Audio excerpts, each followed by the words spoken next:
Hey guys, I hope you're doing well. If you don't know, my name is Brittany and I film videos based around the paranormal and mythological beings. So if that's something that you think might interest you, please go ahead and click the subscribe button and we are going to dive right into our topic for the day. So today we're actually going to be talking about sirens. Now, sirens often get confused with mermaids. In modern times, they are depicted like a mermaid, but they're actually entirely different. So if you guys want to learn more about mermaids, I'm actually going to link the video. It was actually my very first video where if you did watch it, I did mention that mermaids and sirens are very different, but I'm going to put the link for that video down in the description below. That way you guys can check that one out, and we are going to focus more on sirens. Now, sirens are said to be half bird and half beautiful women. They were singing enchantresses that were capable of luring passing sailors to wreck their ships and often to their doom. It was said that a siren was actually fated to die if anybody passed and survived their singing. So when Odysseus passed them unharmed, they actually hurled themselves into the sea and were drowned. So this is another reason of why sirens and mermaids are completely different, because sirens were not of the sea. And if they were, they wouldn't have been able to hurl themselves into the sea and drown. Now, sirens were also called sirenas. There are many different depictions of sirens. Like, all I do is watch cartoons now. So, like, even if I'm not watching them with my son, they are always playing in the background. So, there is one, it's called Elena of Avalor. And that one actually features sirenas. Not so much with the fact that they killed people maliciously, but with the fact that they sank people's ships and it did cause people to drown. Now, it's said that the sirens live in the Aegean Sea and are said to live on an island near Scylla and Charybdis. I'm so bad at pronunciation, you guys. So I am sure that if you have watched any of my other videos, you are well aware of that. Now, it's said that no building resides on their island, and that their island is actually a very horrific sight to behold. Now, even though their island itself was a quite beautiful island, it said that there were fields of flowers. The reason why this island was so horrific was because you would often see heaps of bones and even rotting corpses. They were said to live on 3 small rocky islands called Sirenium Scopuli by the Romans. Now, Plato said that there were actually 3 kinds of siren. They were the celestial, the generative, and the purification/catharic. So the first were under the government of Zeus, the second under Poseidon, and the third were under Hades. When the soul is in heaven, the sirens seek, in harmonic motion, to unite it to the divine life and celestial host. When it is in Hades, their goal is to conform the soul to eternal infernal regimen. And when on earth, their only job is to produce generation, of which the sea is emblematic. Now again, the sirens were not sea deities. Roman writers linked them much more closely to the sea, though, as daughters of Phorcys. It is said that the sirens were daughters of the river god Achelous and a muse. However, it depends on the source which muse. Most believed it was either Terpsichore, Melpomene, but there's so many different stories about who the parents of the sirens are that no one is actually sure. According to the great tragedian Eurypile, it was believed that their mother was actually one of the Pleiades, Stereope. In Homer, they only mention 2 sirens. However, later, authors more commonly talked about 3. These three were named Thexiope, Agliope, and Parthenope. Again, terrible names, so could have pronounced those wrong. Those were the most three common names, though, given to the Sirens. Now, in the Odyssey, Homer actually says nothing about the Sirens' outward appearance. All he talks about is their alluring song. However, at a later date, sirens actually became much more closely depicted to harpies. So that banging is actually my son hitting his cup. Now, there's a few different stories that explain why this transformation took place. However, two of the most popular stories have to do with Persephone.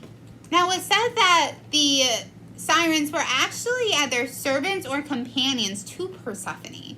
And one story goes that Demeter actually turned the sirens into a bird-like creature in order to punish them for not helping her daughter.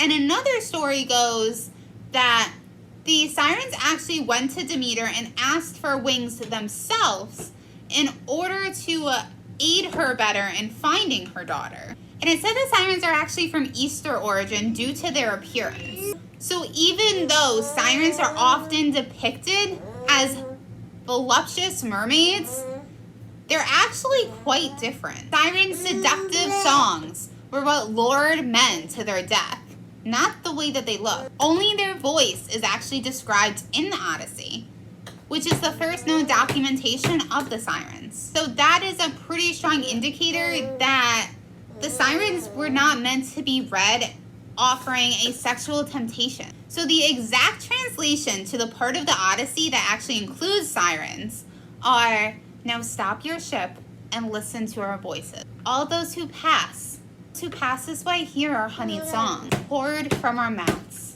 The music brings them joy, and they go on their way with greater knowledge." Now, sirens are actually depicted in ceramic paintings and tomb sculptures from around the time of this writing and for centuries after. They were depicted with taloned feet, feathered wings, and a beautiful human face.